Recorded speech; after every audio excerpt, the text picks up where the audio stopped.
alguna manera se acercan más a este fenómeno de la muerte y lo ven de otra forma. No creo que nosotros lleguemos a poder festejar una muerte en ese sentido. No, porque necesariamente tiene una pérdida. Es una pérdida, claro, y conlleva una tristeza y conlleva un duelo. Pero eso no significa que lo neguemos. Bien. ¿Sí? Cuesta mucho en esta cuestión de cuando hay un familiar enfermo, ¿no? En esto que también los médicos participan en esta conspiración del silencio, ¿sí? No queremos que la persona que se está muriendo se entere, aunque la que ha tenido más estudios en esto se llama una médica psiquiatra, Elizabeth Kubler-Ross, que trabajó mucho con los moribundos, y dice que la persona que se está muriendo internamente lo sabe. La familia también lo sabe, y todos participamos de una conspiración del silencio, y no podemos de alguna manera que la persona se despida, nosotros despedirnos, poder decir lo que ha quedado, lo que nos ha quedado pendiente, y poder cerrar situaciones, ¿sí? Entonces, creo que a eso quizás lo que nos tendríamos que acercar, al hecho de poder aceptar la muerte, y que la muerte no es un castigo, porque esta es nuestra concepción un poco cultural a veces de la muerte. La muerte como fracaso, pareciera que cuando alguien se está por morir, toda la tecnología tiene que estar a favor de que esa persona no se muera, ¿no? Esto pasa. Sí, de hecho. Y entonces la persona sigue viva, pero sin calidad de vida, ¿sí? Entonces, la muerte como castigo, hablamos de la pena de muerte, ¿no? ¿Sí? O si no se cuidaba y se murió. Incluso, ¿sí? Perdón, Gustavo, incluso desde la religión, ¿no? Porque también la religión trata de explicar la muerte justamente como un castigo porque no merecimos permanecer en el paraíso, terrenal. Sí, eso depende. También la religión intenta, hay religión, la religión católica ve a la muerte como el principio de la vida más allá de la tierra. Sí, creo que las religiones de alguna manera también se ocupan del tema de la muerte porque le intentan dar una explicación, un sentido, ¿sí? Y desde eso es bueno, pero no necesariamente uno tiene que estar en una religión para encontrarle un sentido a la muerte, que el sentido no tiene que ver con un castigo, sino como un hecho natural al cual nadie se va a ahorrar ese trámite, sí, y que podemos prepararnos, ¿no? Yo estoy convencido, como muchos autores que trabajan sobre este tema, que existe el buen morir. ¿Sí? Que podemos morir dignamente, ¿sí? Pero hay un dicho que dice, no tiene dónde caerse muerto, ¿sí? Bueno, creo que tiene que ver con esto, con poder morir también dignamente, pero para eso tenemos que enfrentar esa situación, podemos hablar de ella y, aunque nos cause angustia, ¿sí? Poderla sacar a la luz también. ¿El miedo qué es? ¿Al momento de morir o a qué viene después de morir? Esto depende de la persona, ¿sí? Hay personas que tienen miedo de lo que va a venir después porque no saben, hay personas que creen que porque se van a aniquilar, ¿sí? Hay otras personas que tienen miedo al dolor, por ejemplo, ¿no? Al sufrimiento. A la forma de morir. A la forma de morir. Hay muchas personas que tienen miedo de morir solas, también, ¿sí? Que esto es bastante común, ¿no? Y que esto es el peligro de la muerte en las clínicas, ¿no? El morir en soledad. Antes, creo que era mucho mejor cuando se moría en la casa y se moría acompañado. Claro. Esta cuestión de comunitaria, ¿sí? De poder morir acompañado por quienes con los cuales uno compartió toda su vida. ¿Sí? Sí.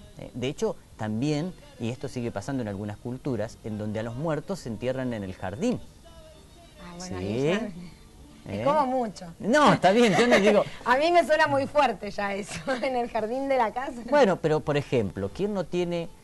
muchas personas tienen sus animalitos enterrados en su jardín. Y muchas veces los chicos están de acuerdo en esto que dicen... Pero de hecho los niños... Uno los quiere tener cerca, ¿sí? Pero quizás esto de alejar la muerte también tiene que ver con que las alejemos y cada vez los pongamos en un lugar más lindo, ¿sí? Creo que tiene que ver con esta negación que tenemos de la muerte, ¿sí? Que pareciera que si la alejáramos estaríamos... No nos va a llegar. No nos va a llegar. Claro, que vamos a estar a salvo. Gustavo, como siempre, un placer haberte tenido en Te lo dije. Muchísimas gracias por haber venido aquí a los estudios. Gustavo Marín es psicólogo, licenciado, así que el placer de haber podido compartir todos estos conceptos con vos. Bueno, no, gracias a ustedes y bueno, las felicito por meterse en un tema tan escabroso como este, pero saludable. Exactamente, saludable. Mira qué bueno. Con esta última frase, con esta última sensación, nos vamos a ir a la pausa. Al regreso vamos a seguir hablando del tema, ya lo habíamos prometido, ¿no? Tenemos para compartir junto a ustedes la presencia también de un filósofo que nos va a hablar de la parte filosófica de la muerte también. Porque sus alas tan cruel quemó la vida, porque esa mueca siniestra de la suerte, quise abrigarla y más pudo la muerte. Como me duele y se ahonda esa herida. Ana, es tan corta la vida y son tantas despedidas llenas de promesas vanas. Seguimos hablando en Te lo dije de nosotros y la muerte. Compartimos hace minutos nada más una riquísima, me parece, chicas, entrevista con Gustavo Marín, el licenciado psicólogo, quien trajo a la mesa de Te lo dije varios conceptos con respecto no solamente a la muerte, sino al honrar la vida, ¿no? Sí, conceptos y palabras que muchas veces no nos animamos a decir, a nombrar, y él muy claro, ¿no? Con la explicación de lo que está sucediendo en la sociedad occidental y de lo que le tememos. Y después, fuera de aire, también le consultábamos sobre esto, sobre si hay mucha gente que le tiene miedo a la muerte, ¿no? Y no es que concurre, por ejemplo, el psicólogo porque tiene miedo a la muerte, sino otros miedos que subyace ¿no? Claro. Que termina en el miedo a la muerte. Pero lo importante de esto, por ejemplo, el miedo a enfermarse, el miedo a estar solo, sobre todo en los adultos mayores, me parece, que viven solos, ese miedo a quedarse solo, está atrás también el miedo a la muerte. Y también nos hablaba de la importancia que tiene justamente que hablemos de estos temas, ¿no? Para que los comprendamos y para que podamos cambiar nuestra actitud. Sí, naturalizarlos. Exactamente. Bueno, y muchísima gente nos ha escrito en el día de hoy, dice, el que realmente cree en Jesús tiene una muerte feliz, nos escribe Elvira, y por otra parte dice, chicas, las felicito por el programa, yo personalmente no tengo miedo a mi muerte, pero terror a la muerte de mis seres queridos, nos escribe Rosa de Chipolete. Bueno, es momento ahora de compartir la primera parte de la entrevista al escritor, periodista y filósofo Vicente Citolema. El agradecimiento muy especial a la Escuela de Psicología Social de la Patagonia, más particularmente a su director Javier Salinas, por permitirnos este contacto con Vicente Citolema para que nos explique desde la filosofía algunos conceptos de la muerte. Yo creo que hay dos temas que son muy difícilmente pensables desde lo que podemos llamar el rigor del pensamiento. Uno es la locura y otro es también la muerte. Uno en último caso piensa en la muerte del otro o en la locura del otro, pero es muy difícil que uno se ponga a pensar sobre la muerte como categoría que lo incluye a uno o en la locura como categoría que lo incluye a uno. Lo que sí estoy convencido es que la filosofía en Occidente, a partir de lo que vamos a llamar la cultura griega, nace como consecuencia directa de esa actitud frente a la finitud. El ser humano no escapa a la finitud y, repitiendo a Freud, diría que es imposible una plena felicidad humana llevando a cuesta esa dura mochila de la finitud. Y más todavía, insisto, si agotamos la conciencia de la vida en nosotros mismos, porque si pudiéramos sentir por amor a la vida de los otros como vida propia, también podríamos enfrentar la angustia de la finitud. Si somos parte de una vida que no termina en la vida de uno, sino como que termina, o mejor dicho, que no termina mientras la vida exista. Alguna vez he dicho, la capacidad de plantar un árbol sabiendo que aunque esa sombra no nos cobije, ese árbol tarde o temprano cobijará a alguien.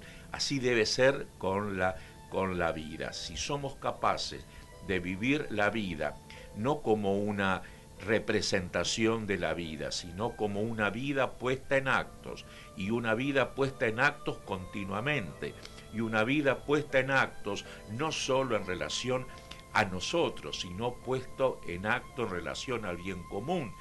al concepto histórico de que la vida continúa más allá del destino personal de cada uno, quizás esta lectura de la vida podría ser útil para que esa angustia existencial de la finitud nos pesara menos y pudiéramos quizás contradecir a Freud y decir, no estamos condenados a no gozar la felicidad plena, porque Freud habla de que nuestra vida en definitiva no es a lo sumo más que una lucha contra el displacer.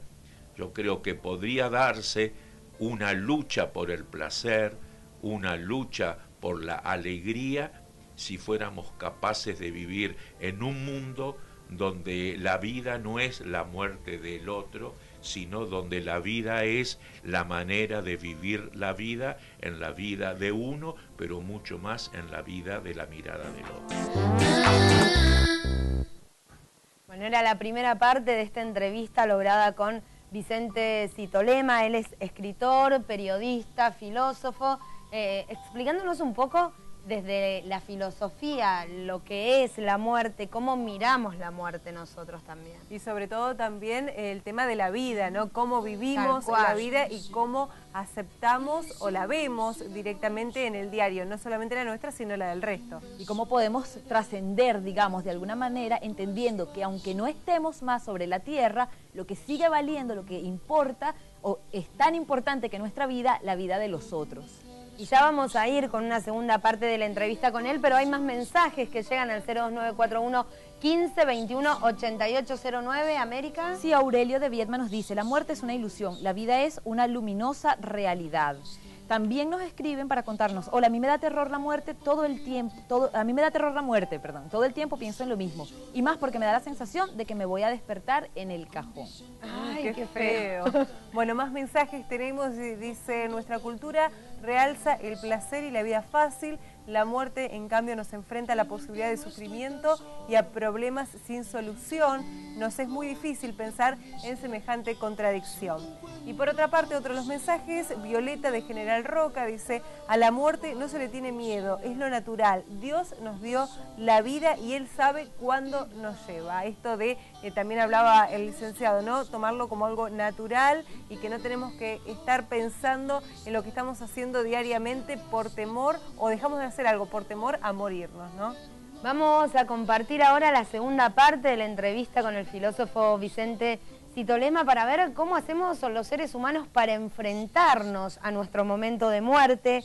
¿Ocultamos la muerte? Escuchamos con atención lo que tenía para contarnos. Los griegos inventaron, por decir así, la filosofía por la angustia que provoca siempre la muerte. También los seres humanos inventaron la poesía para tener un diálogo profundo con esa muerte. Si hay algo que permite al ser humano enfrentar con dignidad la muerte, es precisamente